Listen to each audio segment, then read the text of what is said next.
বিসমিল্লাহির রহমানির রহিম। দেশ এবং প্রবাস যে যেখান থেকে দেখতেছেন সবাইকে আসসালামু আলাইকুম। আলহামদুলিল্লাহ, আজকে পবিত্র শুক্রবার, আর শুক্রবারে আমার একটি ভালো কাজ।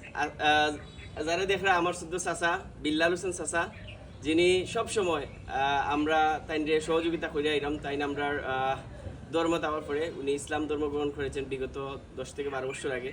তারপর থেকে আমাদের বিল্লাল চাচা পরিবারের দেখাশোনা করার জন্য আমি যতটুকু পারি ইনশাল্লাহ ওনাকে চেষ্টা করি, এবং প্রতি মাসে ওনাকে একটি ভাতা প্রদান করি। ওনার চিকিৎসা সহ উনি খাদ্য সামগ্রী কিনে খাবেন, তার জন্য এখানে কিছু টাকা আছে ওনাকে প্রদান করা হচ্ছে।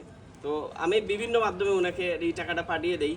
হয়তো কোনো সময় বিকাশে, ব্যস্ততার কারণে কোনো সময় বিকাশে পাঠিয়ে দেই, অথবা উনি এসে নিয়ে যান। তো আজকে আপনাদেরকে দেখালাম আমাদের বিল্লাল চাচা। উনি আমাদের ধর্মে বিগত 11 থেকে 12 বছর হয়েছে এসেছেন।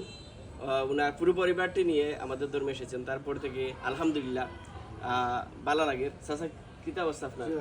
আছে পারিবারিক সমস্যা, কিছু অর্থ সমর্থন নাই, কিছু অভাব অনুটানে যার বেমারা যাবে, যার আমার তো অর্থ সমর্থন নাই, পয়সা হরেও নাই। তো বাচ্চাদের দিন মজুরি কাম করে পেটেও চলে না। তো আপনারা খুশি সবাই- না আপনি? মানে প্রতি মাসে যে আপনার আমি খুশি আছি, একটা আল্লাহ বার্তা তাআলার দেই। কাছে আমি খুশি আছি, আপনারা আমি খুশি, আপনারা আমিও আকুল আবেদন, আমি দোয়া করবো, আপনারা আমার লাগে দোয়া করতে, আল্লাহ আপনারা দিবা, আর আমার লাগে আপনারা সবাই দোয়া করতে। আলহামদুলিল্লাহ, শুক্রিয়া জানাই। নিশ্চয়ই। প্রতি মাসও চাচারে একটা বাতা দিতাম পারলাম। আর এই যারা অর্থায়ন করা, যারা এই অর্থ দিয়ে সহযোগিতা করা, প্রকৃত পক্ষে এরাই সত্যিকারের হিরো।